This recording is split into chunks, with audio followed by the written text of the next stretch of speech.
El capitalismo contemporáneo se define por la globalización y el neoliberalismo, el cual, para conservarse y reproducirse, hace uso de la violencia estructural como un mecanismo para perpetuar la explotación y la estratificación social. Aplicando esta lógica a los procesos productivos y a la organización del trabajo, así como las tecnologías de la información, la automatización, los cambios en los contratos y leyes laborales, la pérdida de seguridad social, devienen en una generalización del trabajo precario, de la incertidumbre, la vulnerabilidad, la informalidad y por ende el sufrimiento. De esta manera, el maestro Eduardo Luna Ruiz, la doctora Nubia Carolina Robelo Escoto y el maestro Daniel Borja Chavarría, todos ellos docentes investigadores de la Facultad de Psicología de la Universidad Autónoma de Querétaro, presentan esta reflexión titulada La violencia estructural en el control de los procesos de trabajo y el trabajador. Freud es quien pone en escena, a lo largo de todo su pensamiento, diferentes rostros de la violencia. Es él quien habla, y solo por mencionar un ejemplo, de la violencia de la comunidad de cultura. Dice, vemos que el derecho es el poder de una comunidad. Sigue siendo una violencia pronta a dirigirse contra cualquier individuo que le haga frente. Trabaja con los mismos medios, persigue con los mismos fines. La diferencia solo reside real y efectivamente en que ya no es la violencia de un individuo la que se impone, sino la de la comunidad. La comunidad debe ser conservada de manera permanente, debe organizarse, promulgar ordenanzas, prevenir las sublevaciones temidas, estatuir órganos que velen por la observancia de las leyes y que tengan a su cargo la ejecución de los actos de violencia acordes al derecho. En este sentido, si se pretende ir más allá, puede llegar a pensarse que en el psicoanálisis la violencia es un movimiento originario en el horizonte de la fundación del sujeto. La cultura, por ejemplo, a través de los padres u otros personajes, es la encargada de acoger ese pequeño organismo del recién nacido e integrarlo a la comunidad, evidentemente no de manera gratuita. Es la imposición de un nombre, uno de los primeros actos inaugurales del sujeto. Se trata, en estos términos, de la violencia del símbolo que se encuentra en el origen del sujeto.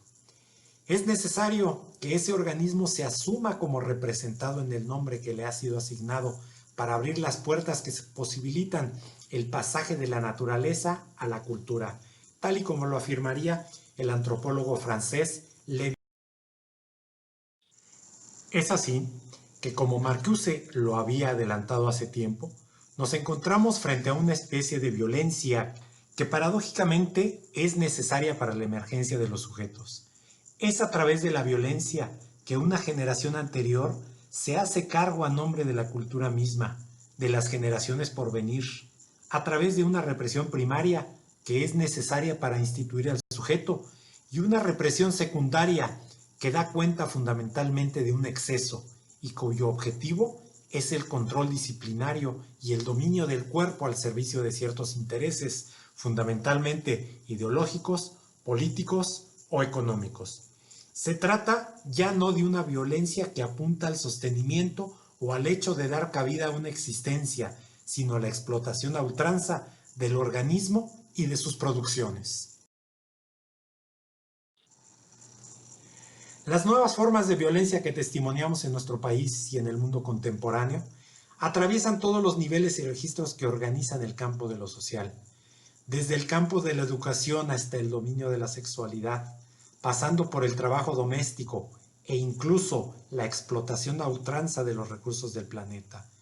Es en este sentido que consideramos que el mundo del trabajo no es una excepción. El surgimiento de nuevas formas de esclavitud moderna y de explotación económica, así como la cada vez más alarmante precarización del trabajo, son parte de esos nuevos rostros de la violencia estructural del sistema capitalista que ha producido terribles consecuencias en los últimos años. Entre estas pueden mencionarse la agudización de la injusta distribución de la riqueza, el aumento potencial del número de personas en condiciones de pobreza y la exclusión de millones de personas del sistema productivo que ahora son vistos como desechos, no teniendo otra alternativa de vida que alejarse de sus lugares de origen en busca de nuevas posibilidades de sostener la vida.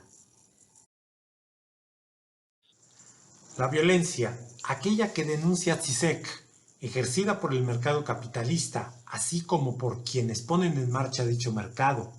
La llamada violencia sistémica o estructural tiene por único fin la obtención de ganancias y resultados económicos.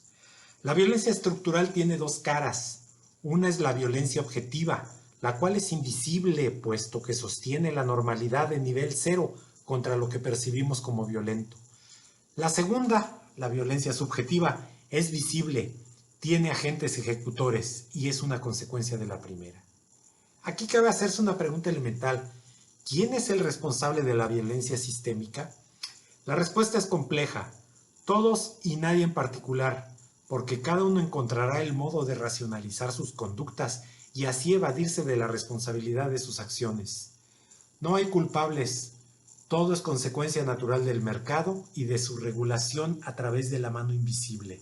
Recurriendo a este mito supremo de la economía liberal, todos diluimos cómodamente nuestra responsabilidad en el delirio colectivo de esa entidad abstracta, porque no hay un autor definido, por lo que parecería que podemos seguir actuando con nuestras conciencias tranquilas bajo los dictados de la fe mercantil.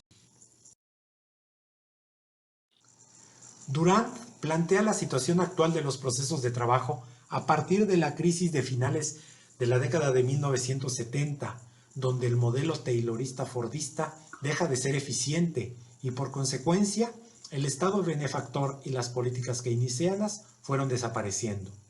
Así, el proceso de trabajo se centra en la innovación llamada justo a tiempo, en donde los inventarios o circulantes desaparecen y dan lugar a lo que el propio Durant denomina flujo tenso, un modelo que se define como ninguna avería ni ruptura del flujo. Este nuevo proceso productivo, utilizado tanto en la producción de bienes materiales como de servicios, exige un trabajo colectivo sujeto al control, un compromiso garantizado de hombres y mujeres trabajadores que son evaluados bajo los modernos modelos de competencias, donde la característica más importante a considerar es la actitudinal, así como un mercado laboral cada vez más amplio y fragmentado. Otro factor importante a considerar en esta transformación radica en una reestructuración de los sectores económicos tradicionales.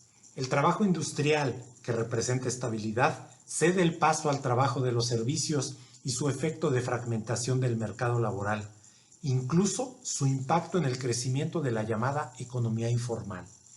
Los cambios profundos en los procesos de trabajo y en sus bases sociotécnicas dan lugar a la llamada flexibilidad laboral, la cual sintetiza la reestructuración de la fuerza de trabajo en tres sentidos. La flexibilidad numérica, que se refiere al ajuste en el tamaño de la fuerza de trabajo. La flexibilidad salarial, o sea, pagar lo realmente producido. Y por último, la flexibilidad interna o funcional, que consiste en el uso flexible de la fuerza de trabajo dentro de los procesos productivos, o sea, el trabajador polivalente. Todo ello en función de las necesidades de la producción. El recorrido de la situación macroeconómica en la que estamos insertos nos combina al análisis de los mecanismos de opresión psicológicas y tecnológicas que inciden en las vidas de millones de trabajadores en el mundo. Ovejero resume en 8 puntos cuáles han sido los efectos que estos cambios estructurales han impactado al trabajo. Desempleo generalizado, precarización del empleo, dualización del empleo calificado y bien pagado contra el menos calificado y mal pagado, la reducción salarial a través de las nuevas formas de trabajo, de contratación y carga fiscal, el desplazamiento de responsabilidades de formación al Estado, la desregulación laboral, el surgimiento de una nueva esclavitud y la inseguridad psicosocial. Gracias a la tecnología, los nuevos procesos de trabajo han permitido que la carga física disminuya, aunque por otro lado, el trabajador se ve exigido por una mucho mayor intensidad de trabajo y una cada vez más limitada autonomía.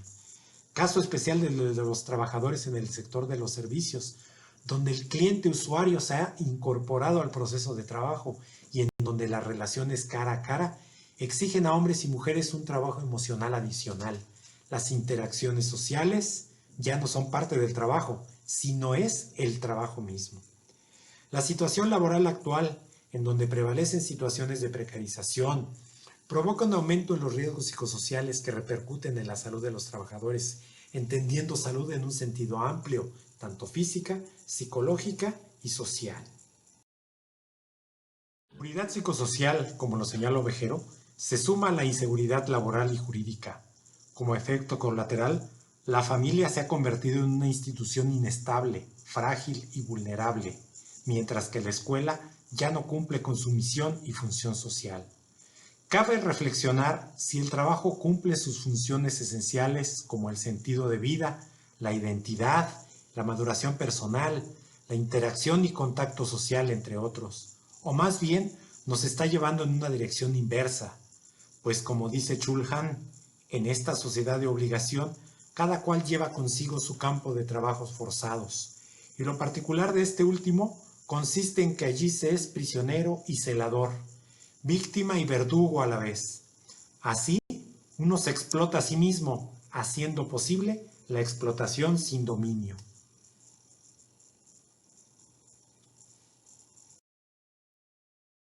Muchas gracias por su atención.